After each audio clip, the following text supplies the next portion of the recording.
வணக்கம். உங்க பேருங்கய்யா? என் பேர் சரவணன். எங்கிருந்து வரீங்க?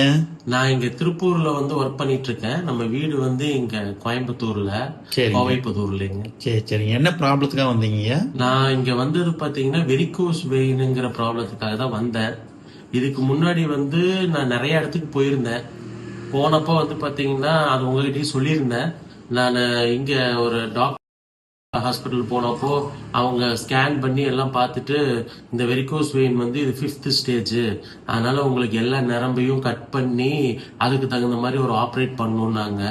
ஸோ நான் அதை பயந்துட்டு நம்ம அந்த மாதிரி ட்ரீட்மெண்ட்டுக்கு பயந்துட்டு நான் திரும்ப என்ன பண்ணேன்னா இங்க ஒரு ஃபுட் அக்குபஞ்சருக்கு போனேன்.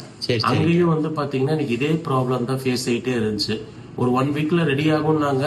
பட் அந்த அளவுக்கு எனக்கு ஒரு ரிசல்ட் கிடைக்கல. காலெல்லாம் நல்லா வீங்கி போய் செருப்பு போட முடியாம நான் ஒர்க் பண்ற இடத்துக்குள்ளயும் என்னால கரெக்டா கான்சென்ட்ரேட் பண்ணி ஒர்க் பண்ண முடியல. என் கம்பெனில ரொம்ப நேரம், இதுக்கு காரணம் ரொம்ப நேரம் நிக்கிறதுனாலங்கிற மாதிரி சொன்னாங்க. எனக்கு ஒரு 10 நிமிஷத்துக்கு மேல நின்னோம்னா பாதம் வலி அடிக்கும். ரெண்டாவது அந்த நீ டோட்டலா பெயின் ஆகும்.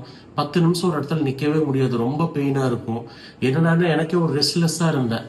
இப்படியே இருந்துட்டு இருந்தா எப்படி நம்ம எதையும் கான்சென்ட்ரேட் பண்ண முடியாம உட்கார்ந்த மேனிக்கே ஒர்க் பண்ற மாதிரியா இருந்துச்சு.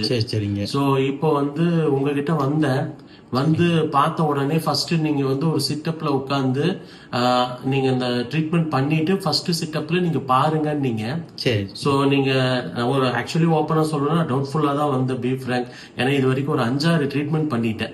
சரி, ஒரு டவுட்ஃபுல்லா தான் உள்ள வந்தேன். சோ வந்த உடனே நீங்க உட்கார்ந்து ஃபர்ஸ்ட் ஒரு சிட்டப் பண்ணிட்டு நடந்து பாருங்க நீங்க. சோ ரியலி என்ன சொல்றதுன்னா எனக்கு அதே ஷாக் ஆயிருச்சு.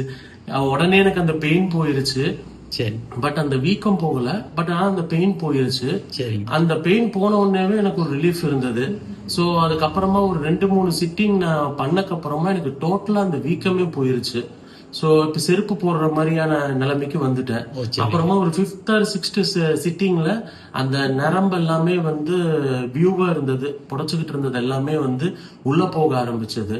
அப்புறம் ஒரு 8th சிட்டிங்ல எனக்கு என்ன ஆச்சுன்னா அந்த தோல் எல்லாமே ரிமூவ் ஆயிட்டு இருந்துச்சு. அந்த பிளாக் ஸ்கின்ஸ் எல்லாமே ரிமூவ் ஆயிட்டு இருந்தது. நான் கூட பயந்துட்டு உங்களுக்கு கால் பண்ண, டாக்டர் ஸ்கின்ஸ் எல்லாம் ரிமூவ் ஆகுது அப்படின்னு. அது கண்டிப்பா ரிமூவ் ஆகும், கெட்ட ஸ்கின்ஸ் எல்லாம் வெளியில போகும்னு சொல்லி சொன்னீங்க. சோ சொன்ன உடனே அது எனக்கு அது ரிமூவ் ஆகுறது ஒரு 4 or 5 days, அரௌண்ட் 6 daysன்னு வச்சுக்கோங்களேன், ரிமூவ் ஆயிட்டே இருந்தது. அதுக்கப்புறமா எனக்கு நார்மலா எப்பவும் போல கால் ரெடி ஆச்சு. அப்புறமா எப்படின்னா இப்ப ரீசெண்டா சபரிமலைக்கு நான் பெருவழியிலேயே நடந்து போயிட்டு வந்துட்டேன்.